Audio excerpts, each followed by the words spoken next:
U.S. Department of State, and this is what they are saying. The U.S. Department of State has disclosed that Ghana lost over $340 million to public corruption in the last 2 years. Not the last 5 years. Not since Akufo Addo came into office. Almost say for the last 2 years, Ghana has lost over 300. Listen to the sentence properly. The key word here is over. Meaning that it can even be more. We grab your estimate. We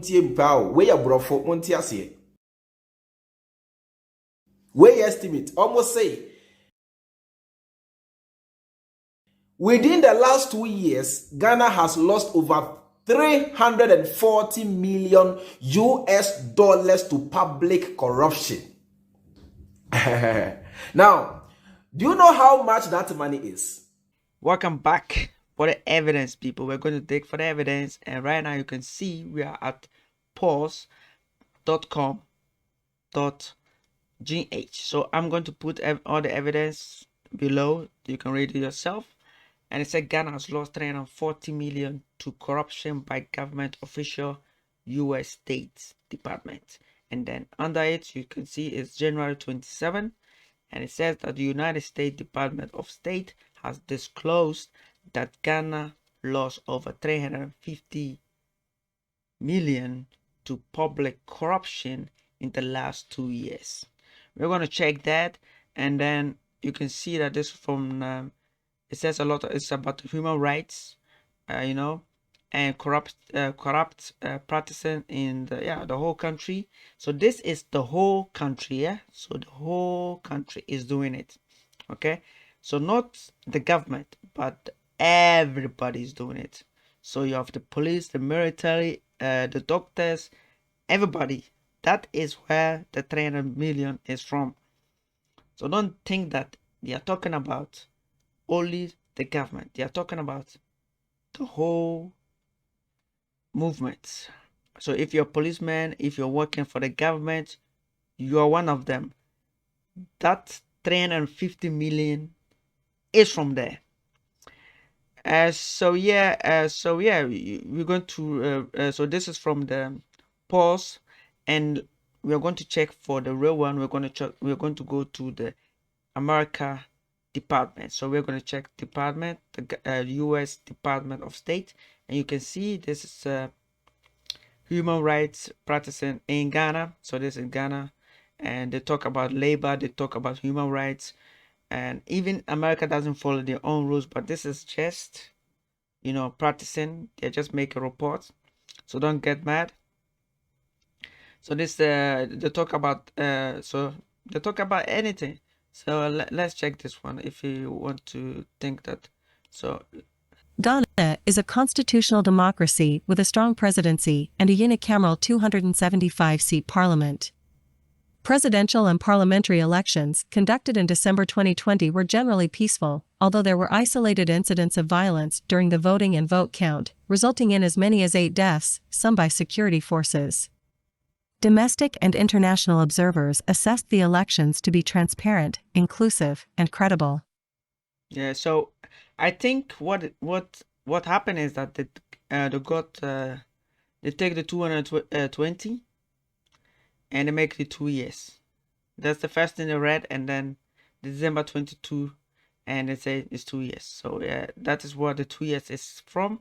And there's something about even COVID. So they wrote something about COVID. There's even something about fix the country. You can see fix the country is also here. Yeah, let's read fix the country. June 26th, unidentified perpetrators beat #Fix the Country movement supporter and social activist Ibrahim Kaka Muhammad in Ajura, Ashanti region. On June 28th, he died in the hospital from his injuries. Muhammad, who is also a member of the Economic Fighters League, EFL, was a vocal anti-corruption activist, and #Fix the Country had protested against restrictions on freedom of assembly, see Section 2.b, Freedom of Assembly.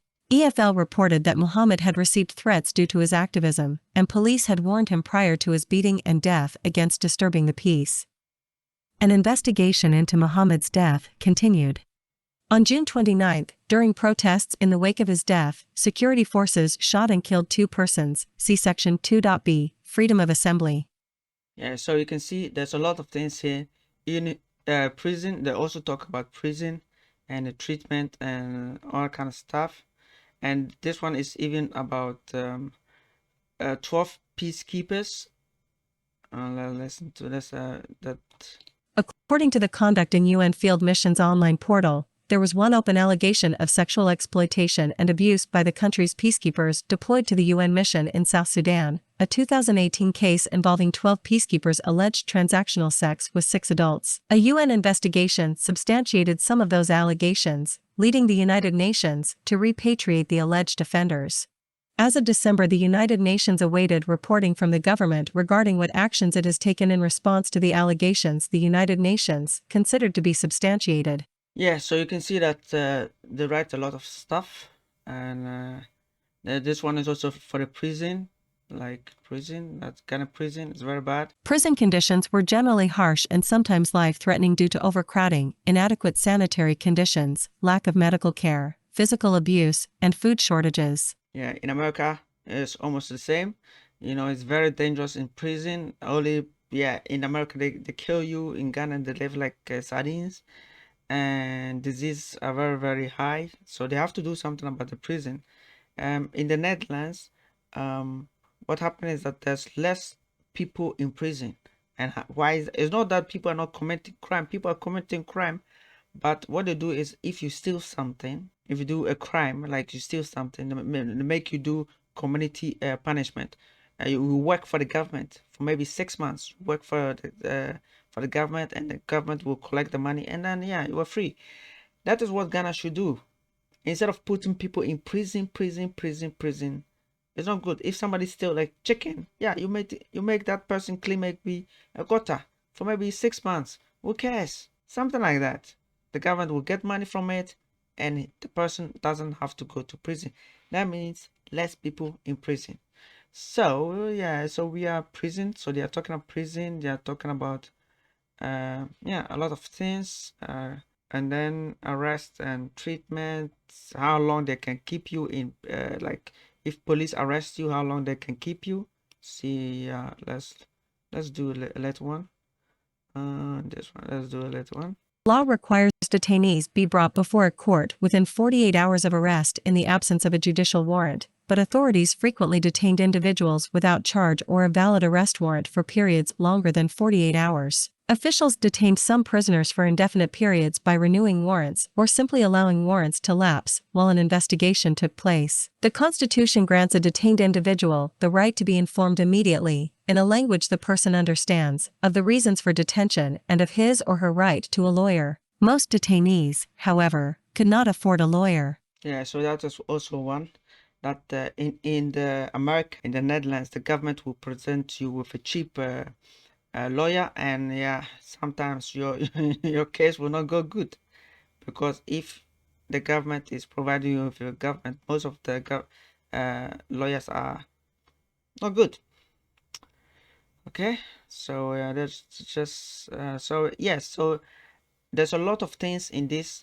I will put everything below. You can read it yourself. But just reading, and then you have the LGBTQ, like was also here about the whole situation, about yeah, that kind of stuff. And you have I think also you have this is just a report of what they wrote, and this report is about every country. Let's check. You can see. Let me check you. You think that it's only about Ghana, but you have Dubai, you have all the countries in the world that just write a report. See that? Jump into so they drive a report, and yeah, people can read it. So that is how people got the whole situation. So they write everything there, and then so this one is fixed country. We talk about it. And then we come to, Yeah, and this one was talking about the election, you know, and so right now we are at the corruption. That's corruption. Number 4 is the corruption. So let's listen to what they said. The law provides criminal penalties for corruption by government officials, but the government did not implement the law effectively, and officials frequently engaged in corrupt practices with impunity. There were numerous reports of government corruption. Corruption was present in all branches of government, according to media and NGOs, including recruitment into the security services. Since the first special prosecutor took office in 2018, no corruption case undertaken by that office resulted in a conviction. When the new special prosecutor took office in August, his staff included 1 investigator and 1 prosecutor, both seconded from other offices. The government took steps to implement laws intended to foster more transparency and accountability in public affairs. In July 2020, authorities commissioned the Right to Information (RTI) Secretariat to provide support to RTI personnel in the public sector. However, some civil society organizations stated the government had not made sufficient progress implementing the law. So yeah, we still haven't heard that they're saying that 2 years, right? So let's continue. The country continued use of the National Anti-Corruption Online Reporting Dashboard for the coordination of all anti-corruption efforts of various governmental bodies. Corruption. A June report by the Auditor General revealed widespread corruption and waste of public funds remained pervasive problems. For example, the Honorary Consul General and the Ghanaian Consulate in Washington, D.C. could not account for visa fees totaling $355,000. The Free Senior High School Secretariat misspent more than $3.16 million. A former Minister of Tourism retained 3 official vehicles for personal use after leaving office. The report concluded that corrupt practices resulted in $340 million of financial mismanagement, including misapplication and misappropriation of funds, theft, and procurement mismanagement. On August 31st, the Ghana Center for Democratic Development released highlights from a survey conducted between May 23 and June 3. Less than 30% of respondents were optimistic regarding the government's ability to fight corruption. Approximately 1/2 were confident in the government's ability to uphold the rule of law. 53% believed the government did not adequately protect financial resources, and 62% doubted government efforts to address corruption and official impunity. Transparency International's Global Corruption Barometer, published in 2019, found 59% of respondents claimed there was rampant corruption in the Ghana Police Service, more so than any other government institution. Yes, so right now you can see there's no two years. Did you hear them say in the last 2 years? Nope, there's no 2 years.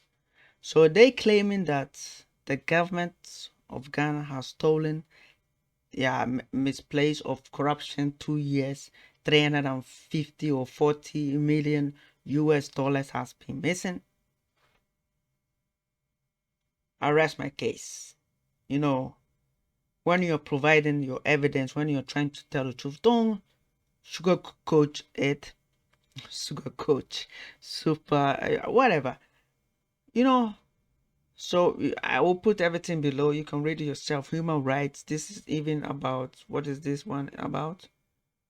Okay, so population and a lot of things. They write everything. Sexual, people, education, sex, and everything is here. If you want to read it, this one is even about the LGBTQY. Discrimination discrimination is going on in Ghana. Even America, they have the same thing. There's a lot of things here. You can check other countries. So if you think that other countries are doing better, I hope that you guys love this video, and I'll see you guys next time. See ya. Peace.